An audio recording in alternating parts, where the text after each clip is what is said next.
আরে মিয়া ওইদিকে দেখলাম পাঙাশ মাছ 100 টাকায় বিক্রি করতেছে। কই ভাই?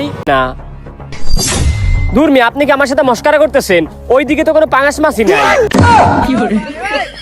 এই ট্যাংরা মাছ কোন জায়গা থেকে আসলো ভাই? আমার পাঙাশ মাছ কই? আপনার মাছ কই গেল সেটা কি আমি জানি নাকি? এইখানেই তো ছিল আপনার মাছ। এই মিয়া, আপনি আমার মাছ নিছেন, না হয় 1 সেকেন্ডের ভিতর আমার মাছ কই গেল? তাড়াতাড়ি আমার মাছ ফেরত দেন। এই মিয়া, আমি মাছ ফেরত দেবো মানে? আপনার মাছ কি আমি নিছি নাকি? এই দেখেন আমার ব্যাগের ভিতর শুধুমাত্র একটা লাঠি আছে, কিছুই নেই।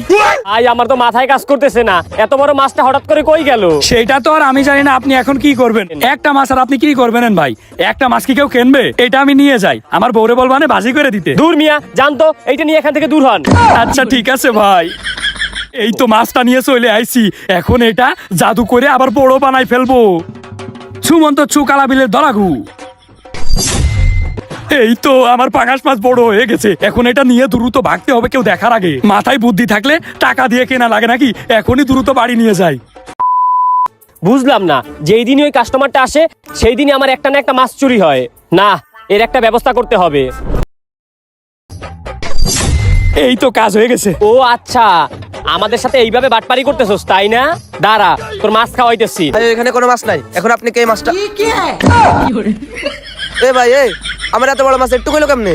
সেটা কি আমি জানি নাকি? আপনি জানেন। এখন এই মাছটা কি করবেন? ভাই এই মাছটা আর আমি কি করব? একটা কাজ করেন, এই মাছটা আপনি নিয়ে যান। হ্যাঁ ঠিক কইছেন ভাই, দেন মাছটা আমি নিয়ে যাই, ব্যাগে দেন। ঠিক আছে ভাই, ভালো থাকবেন, আমি গেলাম। এই তো কাজ হয়ে গেছে।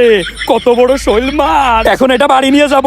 ওরে শালার বাটপার, তাইলে তুই এমনি আমাদের দোকান থেকে প্রতিদিন মাছ নিয়ে চলে যাস আর আমি মালিকের কাছ থেকে বকা শুনি। ভাই দেন তো মাছটা ওর পিছনে। তোর বাটপারি করে মাছ খাওয়ার খুব শখ তাই না? দাঁড়া, তোর মাছ খাওয়াইতেছি তোর পিছন দিয়ে।